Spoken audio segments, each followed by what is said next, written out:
যেই ট্রেনের সন্ধ্যে 7টার মধ্যে উদয়পুর পৌঁছে যাওয়ার কথা ছিল, সেই ট্রেন 4 ঘন্টা লেট করে উদয়পুর পৌঁছাতে রাত 11টা বাজাবে।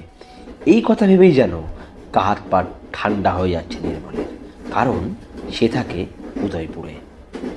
সপ্তাহে মাত্র 2বার হাওড়া থেকে উদয়পুর যাওয়ার ট্রেন থাকে।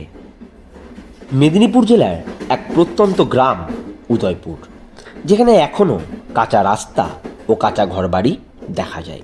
গ্রামে পাকা বাড়ির সংখ্যা হাতে গোনা, ইলেকট্রিসিটিও ঠিকমতো পৌঁছায়নি। সেই গ্রামেরই ছেলে নির্মল কলকাতায় থাকে পড়াশোনার জন্য। আজ প্রায় 2 মাস পর সে বাড়ি ফিরছে, কিন্তু ট্রেন 4 ঘন্টা লেট থাকায় সে বড়ই চিন্তিত। কারণ নির্মল খুব ভালো মতোই জানে এত রাতে সে তার বাড়ি পৌঁছানোর জন্য কোনো রকম যানবাহন পাবে না। এইদিকে চোর ডাকাত, সাথে সাথে বন্য জীবজন্তুরও ভয় আছে। বাঘসিংহ না থাকলেও উদয়পুরের বন্য এলাকায় হায়না, নেকড়ে এবং বিষধর সাপ অহরহ দেখা যায়। এইসব কথা ভাবতে ভাবতেই কখন যেন ট্রেনটি উদয়পুর এসে পৌঁছায় এবং নির্মলও তার জিনিসপত্র গুছিয়ে নামার জন্য তৈরি হয়। স্টেশনে নেমে নির্মল দেখে একটা কুলিগোছের লোক তার একটু দূর দিয়ে হেঁটে যাচ্ছে। নির্মল তাকে দেখে ডাকে, কিন্তু সে নির্মলের কথায় ভ্রুক্ষেপ না করে মন্ত্রমুগ্ধের মতো নির্মলকে অতিক্রম করে সামনের জমাট বাঁধা অন্ধকারে মিলিয়ে যায়। এখন এই এত বড় উদয়পুর স্টেশনে নির্মল সম্পূর্ণ একা, তাই সে এদিক ওদিক একবার চোখ ঘুরিয়ে স্টেশনের বাইরে চলে আসে। ভাগ্যক্রমে স্টেশনের বাইরের একটিমাত্র চায়ের দোকানটি তখনও খোলা ছিল। নির্মল দোকানওয়ালার সঙ্গে কিছু কথোপকথন করে জানতে পারে শেষ ঘোড়ার গাড়ি রাত 9টায় ছেড়ে দিয়েছে। এরপর আবার ঘোড়ার গাড়ি সে পাবে সকাল 6টায়। নির্মল আরও কিছু কথা দোকানওয়ালাকে জিজ্ঞাসা করতে চায়, কিন্তু দোকানওয়ালার মুখে বিরক্তির ভাব দেখে সে চুপ করে যায়। শেষে চা দোকানিও তার দোকান বন্ধ করে তার বাড়ির উদ্দেশ্যে রওনা হয়। আবারও এই উদয়পুর স্টেশন চত্বরে নির্মল সম্পূর্ণ একা হয়ে যায়। তার কানে আসতে থাকে হিংস্র জীবজন্তুর গর্জনের শব্দ। জন্তুগুলো যেন নির্মলের উপস্থিতি বুঝতে পেরে প্রতি মুহূর্তে তার কাছে এগিয়ে আসছে। ওই শব্দে নির্মলের রক্ত জল হয়ে যায়। তার মনে হয় এই নির্ঝুম রাতে সে কি বিপদেই না পড়েছে। হঠাৎ তার বৃদ্ধ পরেশকার কথা মনে পড়ে এবং মনে পড়া মাত্রই সে নিজেকে গালি দিয়ে ওঠে এবং ভাবে সে যদি একটিবার পরেশকে আগে চিঠি করে জানিয়ে দিত যে সে আসছে, তাহলে অবশ্যই সে নির্মলকে নিতে আসত।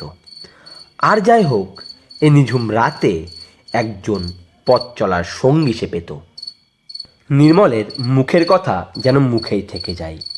সে দেখে দূর থেকে তারই দিকে হাতে লণ্ঠন নিয়ে এগিয়ে আসছে এক বৃদ্ধ।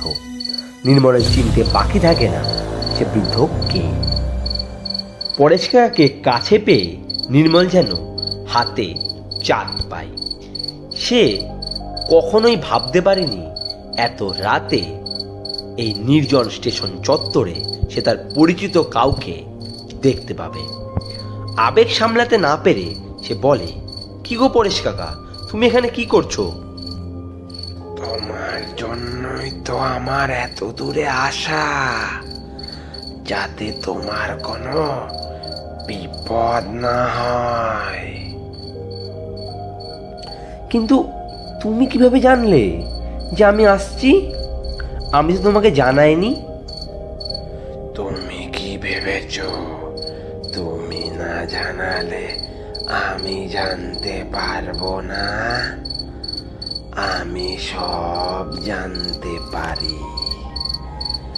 এখন এখন আর বেশি কথা বলো না, অনেক রাত হয়েছে। চলো, অনেকটা পথ যেতে হবে, আমার পিছু পিছু চলো। নির্মলের মনে সন্দেহ দানা বাঁধে। সে পরেশের কাছে জানতে চায় যে সে কিভাবে এত রাতে এখানে এসে পৌঁছালো, বা সে কী করেই বা জানলো যে আজ নির্মল আসছে। কিন্তু পরেশ কাকার ওই মৃত মাছের মতো স্থির চোখের দিকে তাকিয়ে নির্মল আর কিছু বলতে পারে না। তাই সে পরেশ কাকার লণ্ঠনের স্থির আলোর পিছু পিছু হাঁটতে থাকে। বৃদ্ধের পিছনে হাঁটতে হাঁটতে নির্মলের মনে উঠছিল হাজারো প্রশ্ন। শেষে আর চুপ থাকতে না পেরে নিস্তব্ধতা ভেঙে নির্মল বলে ওঠে, কাকু, তুমি বললে না তো তুমি এত রাতে এখানে কি করছিলে? বললাম তো একবার, তোমাকে নিতে এসেছি। ছোটবেলায় তোমার মাকে কথা দিয়েছিলাম তোমার গায়ে কোনো রকম আঁচ আসতে দেব না। তাহলে মাঝ রাতে কি করে তোমাকে একা ছেড়ে দি বলো তো? কিন্তু আমি তো তোমাকে জানাইনি, তুমি কি করে জানলে যে আমি আসছি? এটাই তো আমার মাথায় আসছে না। শোনো, আবারও বলছি, এমনটা নয় যে তুমি না বললে আমি জানতে পারবো না। এমনিও তো ট্রেন থেকে নেমে তুমি আমার কথাই মনে করছিলে যে আমি থাকলে একটু ভালো হতো, এই নিঝুম রাতে একটা চলার সাথী পেতে। তাই আমি আর না এসে পারলাম না। নির্মলের মনে হাজারো প্রশ্ন ভিড় করে আসে। যে পরেশ কাকাকে নির্মল সেই ছোট্টবেলা থেকে চেনে, আর আজ এই নিঝুম রাতে যে মানুষটি তার সাথে হেঁটে যাচ্ছে, তারা শারীরিকভাবে একই হলেও চারিত্রিক দিক থেকে যে দুটো ভিন্ন মানুষ, সেটা নির্মল খুব ভালো মতোই বুঝতে পারছে। পরক্ষণেই সে তার মনের সব প্রশ্নকে চাপা দিয়ে ফেলে এবং মনে মনে ভাবতে থাকে, আর যাই হোক, এই বৃদ্ধ পরেশ কাকা হঠাৎ করে উপস্থিত হওয়াতে বরং তার ভালোই হয়েছে।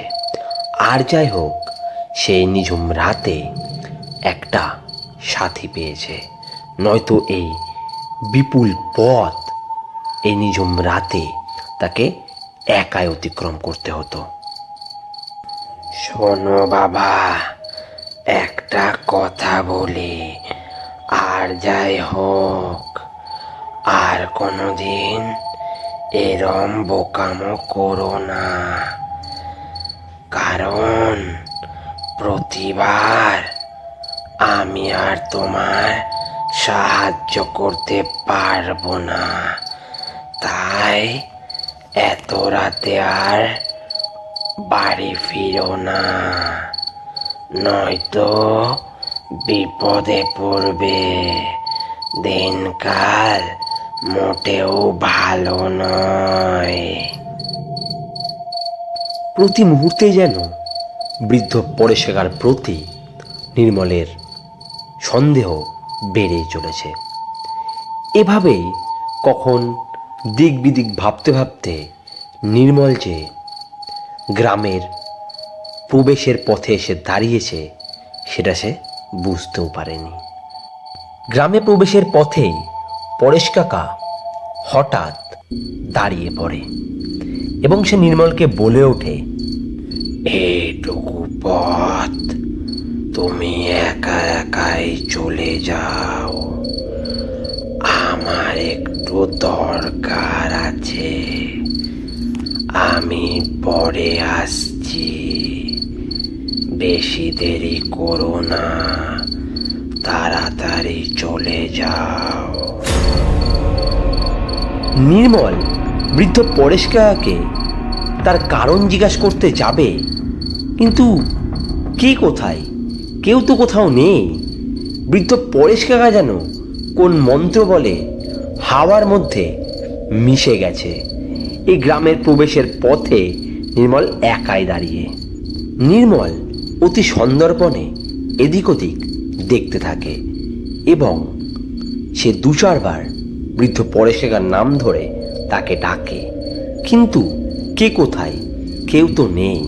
তাই সে অবশেষে গ্রামে প্রবেশ করে। গ্রামে প্রবেশ করে একটু পথ চলতে নির্মল দেখে তিনজন লোক তার দিকে এগিয়ে আসছে। একটু কাছে আসতে নির্মল তাদের চিনতে পারে। তারা নির্মলের ছোটবেলাকার তিন বন্ধু, রমেন, সুরেশ ও বিনয়। এদিকে তিন বন্ধু নির্মলকে এত রাতে গ্রামে প্রবেশ করতে দেখে হতবাক হয়ে যায় এবং বিনয় নির্মলকে বলে, কিরে নির্মল, তুই এত রাতে এখানে? আর তুই কবেই বা এলি? নির্মল তার তিন বন্ধুকে তার গ্রামে আসা, রাস্তায় পরেশ কাকার সাথে দেখা হওয়া, ট্রেন লেট করা সমস্ত কথা ধীরে ধীরে বলতে থাকে।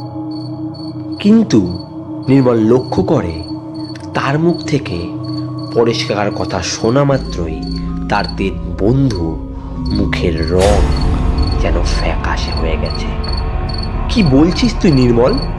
তোর মাথা ঠিক আছে তো? আজ সন্ধ্যাবেলায় পরেশ কাকা মারা গেছে।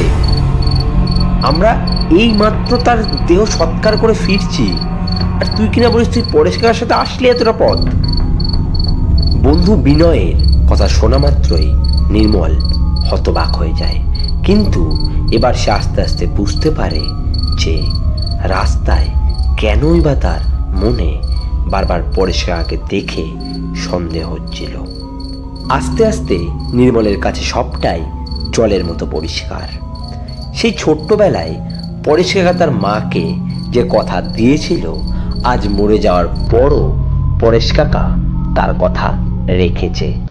আর যাই হোক, এই দুঃসময়ে নির্ঝুম রাতে পরেশ কাকা নির্মলকে একা ছেড়ে যায়নি। তাই সবটা বুঝতে পেরে নির্মল আর কথা বাড়ায় না, তার বন্ধুদের নিয়ে তার বাড়ির পথে হাঁটতে থাকে।